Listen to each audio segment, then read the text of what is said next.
Good afternoon. I'm Larry Jacobs. I'm a professor here at the Humphrey Institute at the University of Minnesota, and I want to welcome you. My job is to get out of the way very quickly. A couple of announcements. One is if you've got questions, please use the question cards. We're going to get to as many as we possibly can.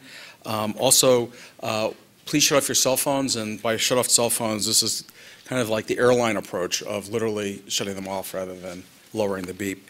It's my great pleasure to introduce Vice President Mondale, who will be introducing our guest today. As you know, as many of you know, I think, Vice President Mondale and I have been teaching a course. This is the third time around, and it really gets into some of the tough issues related to presidential power and our Constitution and national security. And the deeper you go on this issue, there's clearly some areas that are far out of bounds, and we've lived through them, both Democratic and Republican administrations. But there's also a lot of gray area.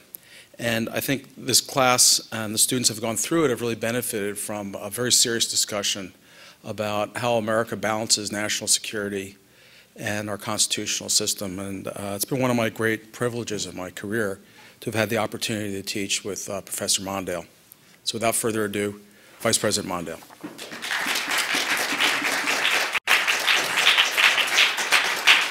Thank you, Larry.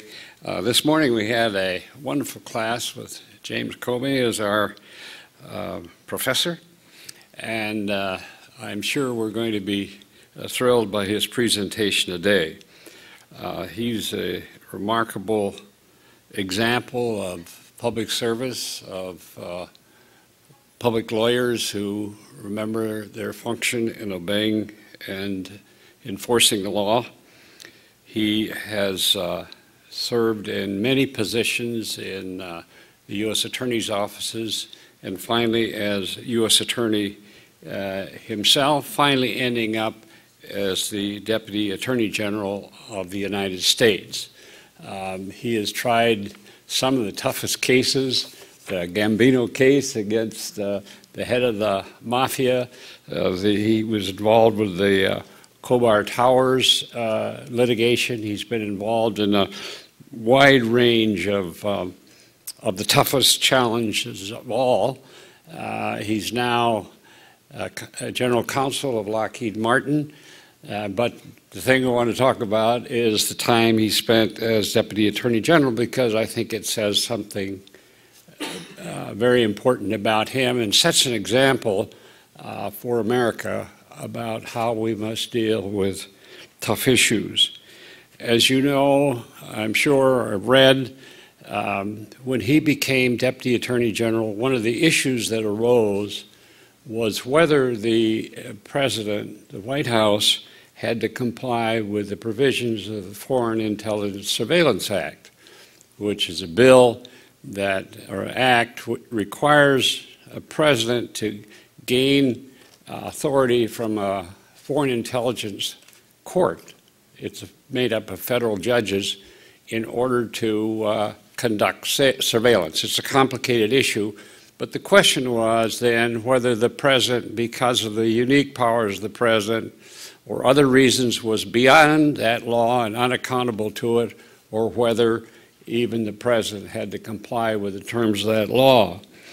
When Mr. Comey became Deputy Attorney General, he was confronted with that issue almost immediately from associates and old friends in the department who came to him and said, we've got a real problem here. To make a long story short, he ordered that the law required the president to comply with the provisions of the FISA Act. And before it was over, he ended up in a Ashcroft hospital room where he got into a conflict with the support of the FBI director, Mr. Mueller, and officers from the White House over whether they would try to get Mr. Ashcroft, who was very ill, to sign what the White House wanted. And that meeting ended up with a frustrated White House. And then finally, Mr. Comey ended up alone in the Oval Office, not the Oval Office, but right off the Oval Office with the president, who pressed him very hard to change his policies. But he said in an eloquent letter, which I read to the students this morning, that he believed that obedience to the law, the principles of American government, had to come first. And he resisted that pressure, as did the FBI director, and some policy changes occurred. I think that's a very important lesson for all Americans, and particularly for young Americans who are trying to figure out how they live their lives. So it's with a great deal of pride and honor that I introduce Mr. James Comey.